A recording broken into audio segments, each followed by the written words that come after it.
Good day, everybody, and welcome to another edition of the Military and Foreign Affairs Network. I am your host, the voice of reason. Today, we are continuing our ongoing coverage of the war between the Russian Federation and Ukraine. And today, we're going to start off with an article in the mainstream media press. This specific media outlet tends to be fairly pro-Ukrainian, and I think it's important to read this article and understand what this article by this certain media outlet is trying to say. So here we go. Ukrainian forces have suffered losses in heavy equipment and soldiers as they met greater than expected resistance from Russian forces in their first attempt to breach Russian lines in the east of the country in recent days. Two senior U.S. officials tell CNN. One U.S. official describes the losses, which include U.S.-supplied MRAPs, armored personnel vehicles, as, quote-unquote, significant. Ukrainian forces managed to overrun some Russian forces in the east around Bakhmut. However, Russian forces, armed with anti-tank missiles, grenades, and mortars, have put up stiff resistance, with their forces dug into defensive lines that are several layers deep in some areas and marked by minefields that have taken a heavy toll on Ukrainian armored forces. U.S. and Western officials have been bracing for the counteroffensive for some months, moving to shore up Ukrainians' defenses ahead of its start. This week, Ukraine's Deputy Defense Minister, Hanna Maliar, said an offensive was taking place in several directions. It's not only about Bakhmut. The offensive is taking place in several directions. Both U.S. officials say the losses are not expected to impact the larger planned Ukrainian counteroffensive. So where are we seeing this some of the most heaviest fighting taking place? Well, we're still seeing the fighting take place near Bakhmut. And when they discuss Ukrainian forces overrunning, quote-unquote, overrunning Russian lines, they're referring to an area just to the northwest of Bakhmut. In this area you can see here on our map. Now, additionally, which was not discussed in this article, was the fighting that is taking place near Zaporizhzhia. So we have reports, and those reports are fairly credible, that indicate Ukrainian forces also launched a multi-battalion, possibly multi-brigade operation within the area near Zaporizhzhia. Those forces also met incredibly stiff resistance and have taken reportedly very heavy casualties.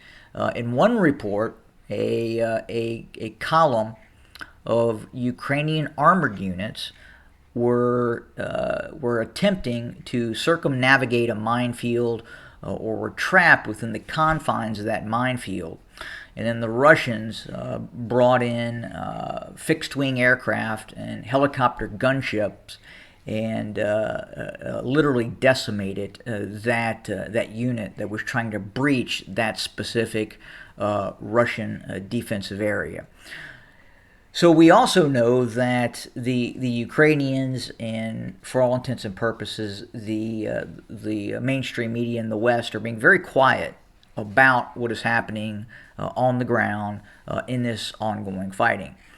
And when we hear mainstream media start to be quiet about a military operation, that usually means that military operation is not going well.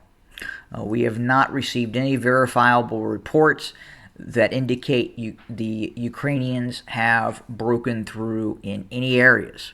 The only area right now where the Ukrainians have achieved some limited success is in that area to the northwest of Bakhmut. I think at this point it's very safe to say that this all-out counteroffensive is underway. The Ukrainians are launching, as we speak, a very large operation, and early indicators are that this operation is not going well. Again, if we look at these reports that are coming out in very sympathetic mainstream media reports that tend to err on the side of the Ukrainians, these reports don't look good for the Ukrainians. Now, we had talked about this before this operation took place, that it was a very high-risk operation. There are individuals within the NATO command, within even the Ukrainian military, that were very hesitant about launching this operation as we speak, meaning presently, right now, not later in the future when the Ukrainian forces have built up to an extent that they are able to undertake said operations. But there are external pressures, political pressures in Kiev and elsewhere that are trying to push this operation forward, and it does appear that they have launched it, and it does appear that things are not going well right now. Additionally, we do have the first verified video evidence of Western main battle tanks, Leopard 2s, being destroyed by Russian forces as well.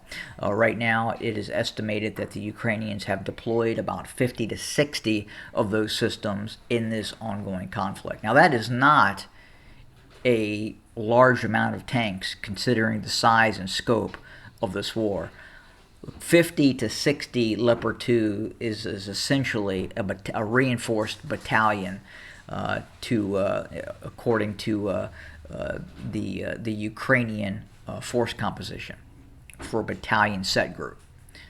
Not a very large forces. Compounding that, they are subdividing that force, so it's not a battalion strength element of Leopard 2s that are in operation. They are parceling these Leopard 2s out in platoon-sized elements in various areas. So they're probably not using these tanks in a method that they should be being used. Again, they're using them in a manner that you really don't get a highly focused group of forces that you would see in modern armored warfare. But that's kind of where we sit for today. We were watching things very, very closely. Again, right now, things do not appear to be going very well for the Ukrainians, especially during the early onset of this renewed counteroffensive. Obviously, we will continue to watch. We will continue to report. We appreciate everyone joining us today. And as always, have a good day.